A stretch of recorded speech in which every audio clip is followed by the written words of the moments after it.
Ar bob kuz a mut. Pa oan bien ne oa ket bet diskwel din a komz din deus hen vrouid ar vro a zo entre Montréal a Ottawa.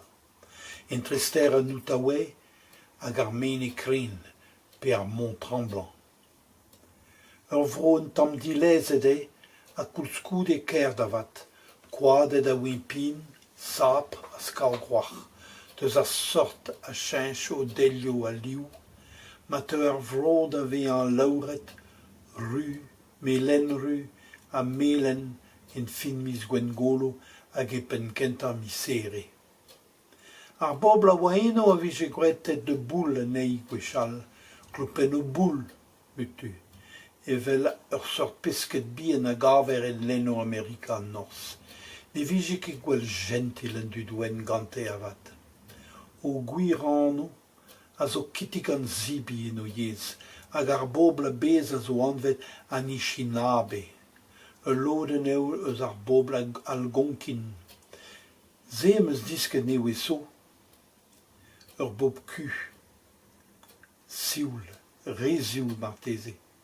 Na navezen ket anei, na ren ket a drous, pe noz oa o yez, den o doa oc'h levet o komz na go kanan, na go tansel, a bad en radio piskin gomzerez ebet, ne bet ur c'hoaz ar pelwelerez, piskoaz ne welez levr ebet skrivet en o yez, ne oa ket dionte. A koulskoude, a moa dwetaz, e oa ur rum tut disanval diwim o veoa meus bro, ma teuen enni da dourista. La Minerve. Kalz a an oio lec'h ur vroze a oa en o yez, Maniwaki, Nomineng, Manawan, Outaouais, Makaza. Tu de oa nevel tom koulskoude, met o veoa hanter guzet, kar je diverket eus an evor kevredigezel, deus al lervio istor, deus an douar o niez hag ar c'hartenno. Bob sul e vije Auvergne en Bourg la Minerve. Kemen a dud a vije er Bourg, neuze, ma vije ret kat chikour ur policer. Da ren an engwez. Ur pod e gasketen giz d'ur habit en armée américaine. Kavet e voe unan da ober d'an dud tremen dre greiz a Bourg, e bre a dale hag a lo stigel. Ne meus ket zonj deus e anno. Gouvet meus bet koulskoude.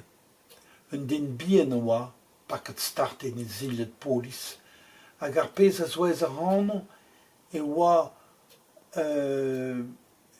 e vleu du, ar reut evel re ur chineet. E grochen a oa melen an luf.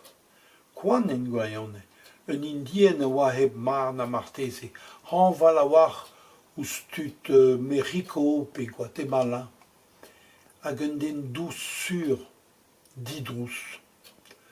Ne oa ket evit kriel war den ebet, e gara de lar an der, ur gwir gentleman, pe evel ma la ma mam, un otro di war ar mes. Gwelet e vije en e zaoulagad lem ur meskach tristidigez a furnez. Sur un den man ishe bet beouet bremañ vije bet kat d'ober studio. Si oaz, ar pez a gont an der a oa tremen triugel a so. A da houlse an indianet o doa plas ebet en bet an dudwen. Red e oa de ken deuzi gevredigez. Ne oan mad nemet da vezañ darbarerien, poliserien sul, pe d'ober micherio dister pe boagnus evel re ar gwaderien. War lenn an dluzet, pe da lares da Jacques Konan en e lev lan e verne kaon lenn ar c'hlujiri, e teu en fin an namb o pla ur familh indianet da veoa ur mis bennak en om hichen, pesketerien e oain, a tapout a rein meur a besk bobde, da rempret e bet ganim, ar pez a gaven un tamm trist, me mije be c'hoant da c'hoari gant bugal e manoat. Be oa rein sioul, didrous, evel ma ranket ud o vob bea, setu lod a re drehet e nol vroio. En de alle wan op pomen drivurk la Minerva dare. Quello daris a famiglia indiana do vondober ovrenaio. Mon aregna stal da stal, qui choprina bara et tiar baraer, qui chalo vond ar magasin général. Da brin an bouet a givacho. Un doare o doaden em zerhel, da vale, da ve an gwisket a oa hanval eus doare o ar policerkoz a la ke ursen burg bopsul kouchal. Ar vam ive a oa korvet hanval eus Sud-Amerika a reiz, e gwaze a oa ur pesten solut, ur c'hoadour marteze. Nous on ket. On map, chile wello ouz e ziouskouan a lonke sevenadur a rewen par mahale. Koulskoudie pa hist a wela deni levraoueg ar geriaden, e vo diskwele din lervio diouiez e galek a galgonkinek. Laouen a oan o welet se, ne oa ket eus se gwechal, hag o ti vuni e ve fer bob indien. Gras maraio amateuio popinianed ave an tut en eus azon, hag un tamm trozus oc'h mar plij.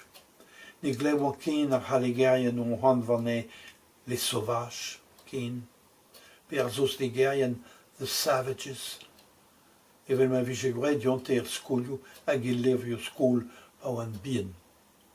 A grezol e man du douen, o tizoulou i poblo, yejo tut, a zo pel deus be an tud we, ur binvidigez e ouze e wit Quebec a Canada. Dan dekentan a visere, a oa deoaz broadel ar wirionne hag an divrocha. Ur brezegan a zo begwed gant minis kenta Canada, o houlen pardon digant ar poblo indien, e wid an drouk a zo begwed de da gous ar skolio kristen petek a blaouezio tek a pev ar ugen. Ma vije harzet ouz ar vugale, da gomz o yez a da welet o zut. Kan an ter kan mil ane a deus bewet ar gwaller ze. Goulen a ra hema pardon e wit se, en anno pop Canada, a prometi a ra digol ar poblo kentidi, indianet ma felder, o deus gouzavet evel se. Rede an za vama, neu ket Canada evel brohal.